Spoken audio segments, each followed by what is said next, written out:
Tawag na nagbabalak na kami hatatin.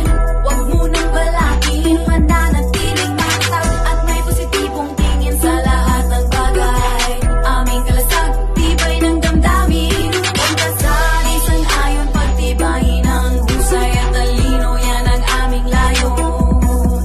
Tataas ang pusat at di kami magpapapapigil. Mas nagigil, maabot ang tala, di masusupil.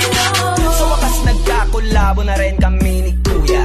Bago na namang sound trip na mga haters kung tululuga. Pag narinig nila to, maglalabasan na naman sila sa kuta. Malamang mang-aaway na naman tong mga ulupong ng puta. Si Scott Kid, di yan malupit, puta mga beat naman yan, puros nakaw. Puro lang kulit, di yan masakit, magsulat kung mag-spit, Julius Babaw. Sabing araw na mga ayaw sa kanya, baka daw pagdating ng araw malalaos din yan, pero malabo na makuha trono niya, di nila mananakaw.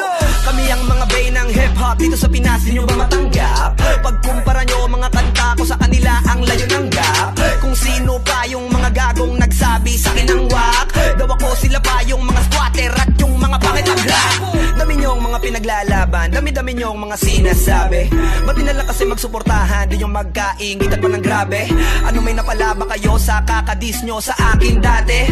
Puro lang katokshitan kasi nasobrahan na sa pagkain ng tae. Tawag na nagbabalak na kami